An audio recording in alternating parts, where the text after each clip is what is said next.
Los últimos viajes de Zenón. Era una de esas épocas en que la razón humana se halla presa dentro de un círculo en llamas. Tras haber escapado de Innsbruck, Zenón vivió durante algún tiempo retirado en Würzburg, en casa de un discípulo suyo, Bonifacius Castel, quien practicaba el arte hermético en una casita a orillas del Main, cuyo reflejo glauco invadía los cristales. Pero le pesaban la inacción y la inmovilidad. Y Bonifacius no era ciertamente un hombre capaz de arriesgarse durante mucho tiempo por un amigo en peligro, así que Zenón pasó a Turinga, se llegó después hasta Polonia y allí se alistó en calidad de cirujano en los ejércitos del rey Segismundo, que se disponía a expulsar a los moscovitas de Curlandia con ayuda de los suecos. Tras el segundo invierno de campaña, la curiosidad que sentía por las plantas y los climas nuevos lo impulsaron a embarcarse para Suecia, con un tal capitán Guldenstar que le presentó a Gustavo Vasa. El rey buscaba un hombre versado en medicina y capaz de aliviar los dolores que en su viejo cuerpo habían dejado la humedad de los campos y el frío de las noches pasadas entre hielos. Durante los aventurados tiempos de su juventud, así como los estragos de sus antiguas heridas y del mal francés,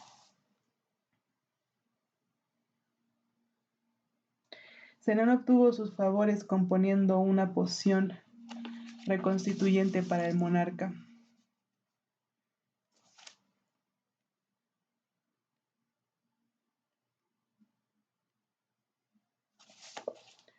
Reconstituyente para el monarca cansado por haber festejado la Navidad con su joven y tercera esposa. En su blanco castillo de Vadstena, durante todo el invierno acodado a una alta ventana entre el cielo frío y las llanuras heladas del lago, se ocupó en calcular la posición de las estrellas susceptibles de aportar felicidad o desgracia a la casa de los Vasa.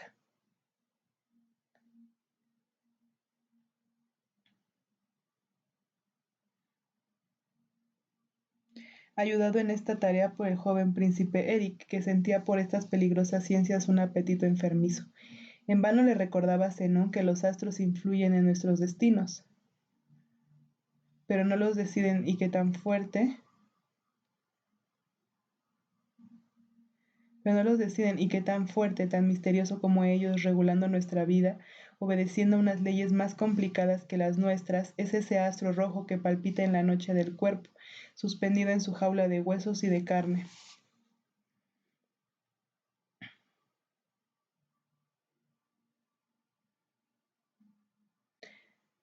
Pero Eric era de los que prefieren recibir su destino de fuera, bien por orgullo, porque le parecía hermoso que el mismo cielo se preocupara por su suerte, bien por indolencia, para no tener que responder ni del bien ni del mal que en sí mismo llevaba. Creía en los astros y rezaba a los santos y a los ángeles, pese a la fe reformada que de su padre había recibido. Tentado de ejercer una influencia en un alma regia, el filósofo ensayaba los efectos de una enseñanza, de un consejo, mas los pensamientos ajenos se encargaban como en un pantano en el joven cerebro que dormía tras los pálidos ojos grises.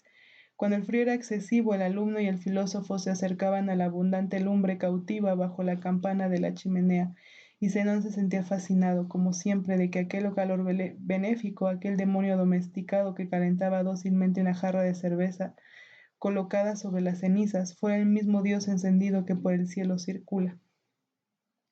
Otras noches el príncipe no acudía, entretenido bebiendo en las tabernas con sus hermanos en compañía de alegres mujeres, y el filósofo, si los pronósticos de aquella noche se revelaban nefastos, los rectificaba encogiéndose de hombros. Unas semanas antes de que llegara el día de San Juan, ya cerca del verano, pidió permiso para viajar hacia el norte, con objeto de observar por sí mismo los efectos del día polar. Tan pronto a pie como a caballo o en barca, vagabundeó de parroquia en parroquia,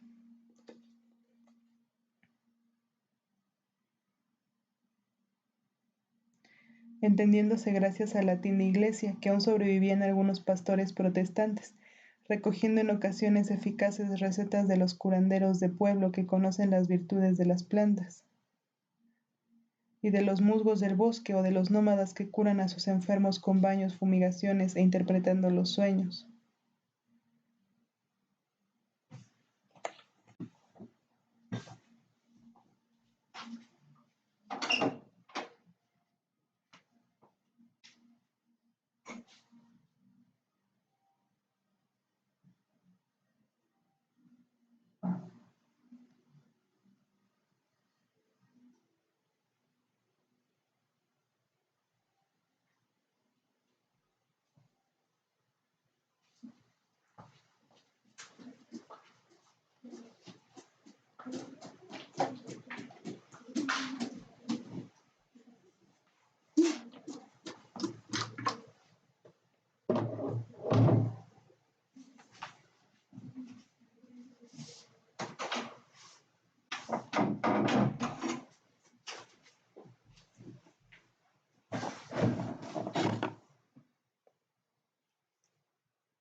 Cuando regresó a la corte a Uppsala, en donde su majestad el rey de Suecia inauguraba la asamblea de otoño, se percató de que los celos de un colega alemán habían influido en contra suya en el ánimo del rey. El viejo monarca temía que sus hijos utilizaran los cálculos de Zenón para saber con demasiada exactitud lo que duraría la vida de su padre. Zenón contaba con el apoyo del heredero del trono, del que había hecho un amigo y casi un discípulo, pero cuando se cruzó con Eric por los pasillos del palacio, el joven príncipe pasó sin verlo, como si de repente el filósofo hubiese adquirido la facultad de hacerse invisible. Zenón contaba Zenón se embarcó en secreto en un barco de pesca del lago Malar, con el que llegó a Estocolmo, y allí adquirió un pasaje para Kalmar, desde donde continuó hasta Alemania. Por primera vez en su vida, sentía la extraña necesidad de volver a poner los pies sobre la huella de sus pasos.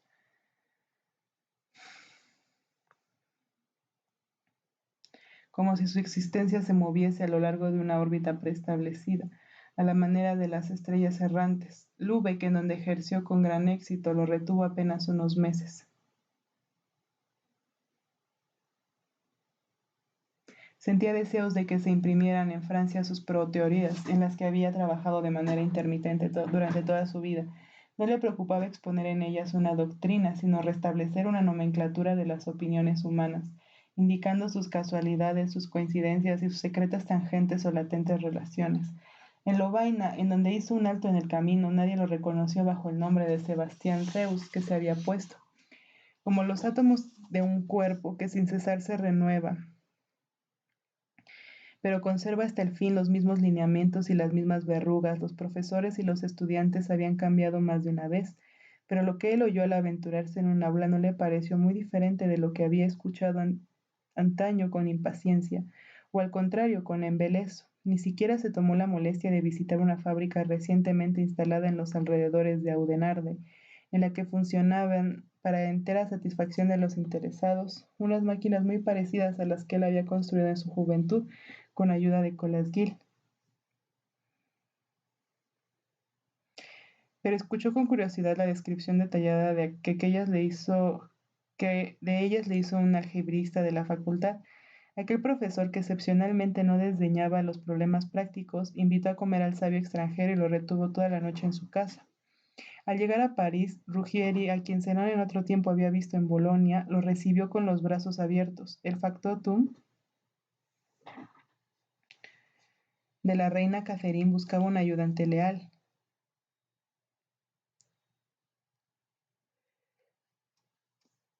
lo bastante comprometido como para poder dominarlo en caso de peligro, y que lo ayudara a medicinar a los jóvenes príncipes y a predecir su futuro. El italiano llevó a Zenón al Louvre para presentarlo a su dueña, con la que hablaba rápidamente en la lengua de su país, no sin hacerle un montón de reverencias y prodigarle sus sonrisas. La reina examinó al extranjero con sus ojos resplandecientes, que con tanta habilidad utilizaba, del mismo modo que en sus ademanes jugaba a sacar destellos a los diamantes de sus sortijas. Sus manos untadas de crema, un tanto regordetas, se agitaban como si fueran marionetas sobre su regazo de seda negra. Puso en su rostro el equivalente a un velo de gasa de luto para hablar del fatal accidente que había causado 3 años antes la muerte del difunto monarca. ¿Por qué no habré escuchado yo mejor vuestros pronósticos, en donde antaño vi unos cálculos sobre la duración de la vida que comúnmente se concede a los príncipes? ¿Acaso hubiéramos logrado evitar la lanzada que dio muerte al difunto rey y que me dejó viuda? Pues imagino, añadió con amabilidad, que algo tenéis que ver con esa obra, que tiene fama de peligrosa para cerebros débiles y que se atribuye a un tal Zenón. Hablemos como si yo fuera ese Zenón, dijo el alquimista. Speluncam explorabimus. Vuestra Majestad sabe lo mismo que yo que el porvenir está lleno de más sucesos de los que puede traer el mundo, y no es imposible oír cómo se mueven algunos de ellos en el fondo de la matriz de los tiempos. Pero solo el acontecimiento decide cuál de esas larvas es viable y llega a su término. Jamás vendí en el mercado catástrofes ni dichas paridas por anticipado. ¿Despreciabais de esta suerte vuestro arte ante su majestad y el rey de Suecia? No encuentro razones para mentir en la mujer más inteligente de Francia. La reina sonrió. Parla per divertimento, protestó el italiano inquieto al ver a un colega despreciar su propia ciencia. Questo onorato viatoria studiato anche altro che cose celesti, sa la virtude di veleni empiante in benefice di altre parti che possano sanare gli accessi auriculari del suo santissimo figlio. Puedo curar un flemón, pero no el joven rey, dijo lacónicamente Zenón. Vi desde lejos a su majestad en la galería, a la hora de las audiencias. No hace falta poseer mucha ciencia para reconocer la tos y el sudor de un enfermo del pulmón. Por suerte el cielo os dio más de un hijo. Que Dios nos lo conserve, dijo la reina haciendo la señal de la cruz maquinalmente. Ruggieri os instalará al lado del rey y contamos con vos para aliviar por lo menos parte de sus males. ¿Y quién aliviará los míos? Dijo amargamente el filósofo. La Sorbona amenaza incautarme mis proteorías, que en estos momentos me está imprimiendo un librero de la Rue Saint-Jacques. ¿Podrá la reina impedir que el humo de mis manuscritos quemados en la plaza pública venga a incomodarme en mi buhardilla del Louvre? A los señores de la Sorbona les parecería muy mal que yo me metiera en sus asuntos, dijo evasivamente la italiana. Antes de despedirlo, inquirió largamente sobre el estado de la sangre y entrañas del rey de Suecia. Pensaba en ocasiones casar a uno de sus hijos con una princesa del norte. Inmediatamente después de visitar al pequeño rey enfermo, los dos hombres salieron juntos del Louvre y siguieron por las orillas del río. De labios del italiano fluían oleadas de anécdotas sobre la corte. Zenón preocupado lo interrumpió. Cuidaréis de que estos emplastos le sean aplicados durante 5 días seguidos a ese pobre niño. ¿No pensáis volver vos mismo? Dijo el charlatán con sorpresa. Claro está que no. ¿No os dais cuenta de que ella no levantará ni un dedo para sacarme del peligro de que me han puesto mis obras? ¿En que me han puesto mis obras? No ambiciono el honor de ser apresado en el séquito de los príncipes. Peccato, exclamó el italiano. Vuestra aspereza le había gustado. Y de repente, deteniéndose entre el gentío, cogiendo a su compañero por el codo y bajando la voz, le dijo: E questi veleni sarebbero ce ne abbia tanto e quanto. No me hagáis creer que tienen razón los rumores populares cuando se os acusa de suprimir a los enemigos de la reina. Exageran, se burló Ruggieri, mas ¿por qué no va a tener su majestad su arsenal de venenos, del mismo modo que posee arcabuces y bombardas? Pensad que es viuda, extranjera en Francia, que los luteranos la llaman Jezabel y los católicos Herodías, y que lleva la carga de sus 5 hijos. Que Dios la guarde, respondió el ateo, pero si alguna vez se me ocurre utilizar veneno será en mi propio provecho y no en el de la reina. Se alojó, no obstante, en casa de Ruggieri, cuya facundia parecía distraerlo. Desde que Tiendolet, su primer impresor, había sido estrangulado y arrojado al fuego por sus opiniones subversivas, Zenón no había vuelto a publicar nada en Francia. Vigilaba él mismo con gran cuidado la impresión de su libro en la tienda del Rue Saint-Jacques, corrigiendo aquí y allá alguna palabra, una noción detrás de un vocablo, eliminando un concepto oscuro o al contrario añadiendo alguno más con pesar. Una noche a la hora de la cena que solía tomar él solo en casa de Ruggieri, mientras el italiano se hallaba atareado en el Louvre, Maese Langelier, su actual impresor, acudió muy asustado para informarle de que había sido dada orden de incautar las proteorías para destruirlas por mano del verdugo. El comerciante deploraba la pérdida de su trabajo, en el que apenas se había secado la tinta. Tal vez una epístola dedicatoria a la reina madre pudiera arreglarlo todo a última hora.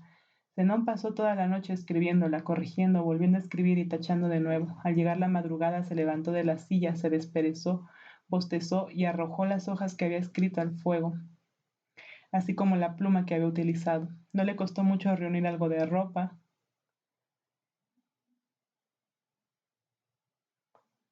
y coger su estuche de médico, pues había dejado por prudencia el resto de su equipaje en Senlis, en el granero de una posada. Ruggieri roncaba en el entresuelo en brazos de una moza. Zenón metió una nota por debajo de la puerta en la que le anunciaba su partida para el Languedoc. En realidad lo que pensaba era regresar a Brujas para que lo olvidaran. Un objeto procedente de Italia colgaba de la pared de la estrecha antesala. Era un espejo florentino con marco de concha, formado por un ensamblaje de espejillos abombados, como las células hexagonales de los panales de abejas, encerrado cada uno de ellos en su delgado filo que antaño fue caparazón de un animal vivo. A la luz gris de un alba parisina, Zenón se miró en él, percibió 20 rostros apiñados y achatados a causa de las leyes ópticas, 20 imágenes de un hombre con gorro de piel, de tez macilenta y amarilla, con los ojos brillantes como si también fueran espejos.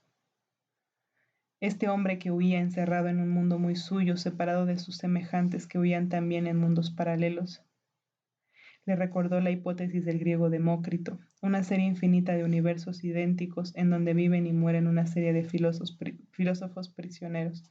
Aquella fantasía le hizo sonreír amargamente. Los 20 personajillos del espejo sonrieron también, cada uno para sí. Los vio seguidamente volver la cabeza a medias y dirigirse hacia la puerta.